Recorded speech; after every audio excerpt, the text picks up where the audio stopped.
Hello, my name is Cho Won-jun, and this video is my final project for the Global Cultural English class in the KSA. And I will talk about the traditional Korean games that are disappearing nowadays. So, in the past, the Korean traditional games were very common because students used to play them at the school or in front of their houses. But now it is very hard to find the people who enjoy them. So in this presentation, I will look at what kinds of games existed and some interesting stories about how they started, and finally why they are disappearing and what we are doing to protect them. So when you search the Korean traditional game on Google, you will see the many different things, and this image on the screen is one of it. So some are more like some cultural rituals, such as the Gangangsule or some Talchum, and others like Jegichagi or Yunori and Gongis are the games that are very common, that because many people have tried at least once. And maybe everyone has the different favorites, but for me, my favorite game is the Gongi. Because when I was in the elementary school, I played it almost every day at home and during the break time at the school. I even won the school competition every year for the full school. But after entering the middle school, I don't think I have seen anyone playing it, and I also never playing it anymore. And from now on, I will introduce the main four traditional games. So the first one is the Yunori. Yunori is a very old game. It appears in paintings by Kim Hong-do, as you can see at the left images, and is also said to have existed during the Three Kingdoms period, the Goryeo, Baekje, and Silla. So, and the basing rule is very simple. You place several pieces on the game board and through four wooden sticks, and move your pieces based on the number of flat side facing up. Uh, the first person to go around the board may wins. And as you can see at the picture, long ago, people drew a circle on the ground and used stone as the pieces, but over time, it developed into a version we know today. And some interesting parts is the origin of the Yunori. It is not clear, but some researchers believe that this Yunori game is connected to the astronomy and star studies in Joseon. So the spaces where the piece move are said to be represent the 28 important star groups, and the movement of the piece symbolize the seasonal movement of the sun and stars. Since understanding the season and astronomy was very important for the farming, so some said that children learn those ideas naturally by playing this Yunori game. In later periods, some regions changed the rules a little, and Yunori sometimes became a fortune-telling event. So, in places like Hwanghae-do and parts of the Chungbu, people played some play game called Pyeonut, and the winning team was believed to bring good luck and good harvest for the coming year. And the second game is Jegichagi, and Jegichagi is played by kicking a small object with the weight at the bottom and strings on the top. It comes from an old sport in East Asia called Chukguk, which is similar to the Western soccer.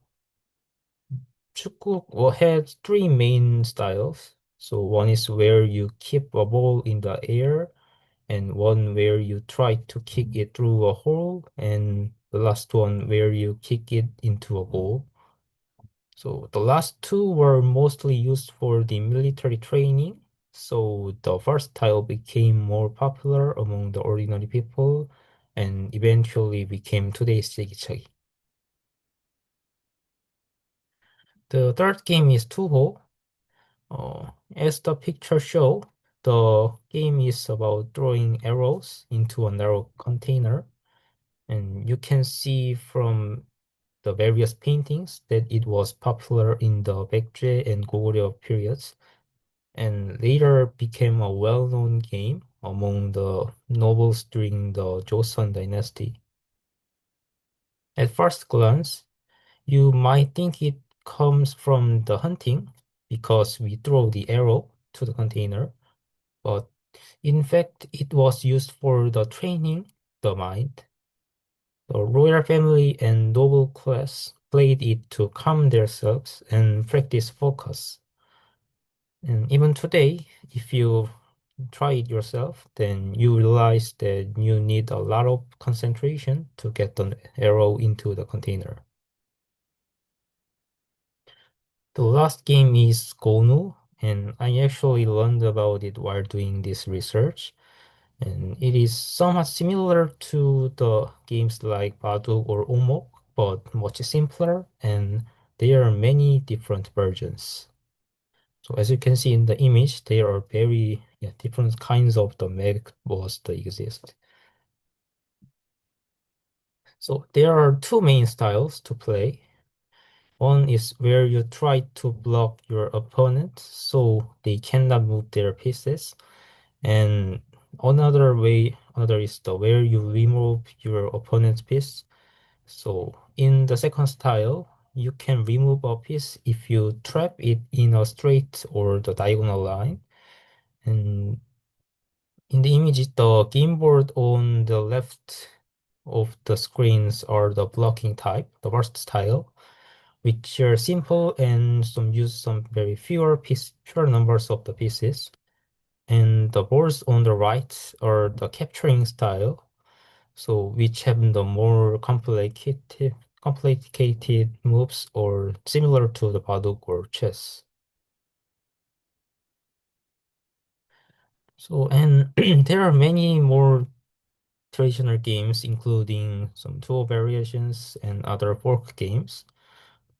But what is interesting is that some of them work in ways or very similar to the famous global games such as soccer or the Badoo. But however, the problem is that these games are disappearing. Even at school festival today, except for tug of war, most traditional games do not appear, and many children do not even know that some of these games exist. So, as you can see from the news articles on the screen, the number of people who enjoy this game is dropping very quickly. And one article even says that the traditional game that won a national award can no longer continue because so few people know how to play it. The National Intangible Heritage Center explains several reasons for this. So the first reason is historical. During the Japanese occupation, foreign culture spread very quickly and Korean traditions were very restricted, and which is the weakened the long-standing culture of the traditional games. And another reason is that the government has not provided enough educations or information about these games. Also, as extended families become less common, children lost the chance to learn these games from older family members. Traditional games are usually learned by watching and playing with the adults during holidays, but families meet less often today and children mainly use smartphones, so they lose those opportunities. And finally, the many traditional games did not adapt well to the digital age. Many video games can match players automatically, but traditional games require people to meet in person and prepare physical items, which is less convenient. But still, there are times when the traditional games became popular again. And the best example is the Squid Game. This movie shows some several old Korean games and become a worldwide hit. Also, there are many local festivals often include the traditional game experiences, and I also haven't experienced this game on the festival. And some organizations are making some digital versions or modern versions of the old game. So you can see the picture of the two online games, the online version of the Gonu and Yunori game. And this is the another example. The Korea Traditional Culture Center has modernized the rules and equipment of 2 and Gonu. 2 now has clearer scoring systems and redesigned the container. And Gonu has new boards and some pieces, making more polished and easier to enjoy today. In conclusions, these games are not just simple pastimes, but also reflections of the Korean history. So even though they are not very well known now, they are fun and meaningful. So I hope more people will become interested in them and help keep them alive for a long time. So thank you for listening to my presentation.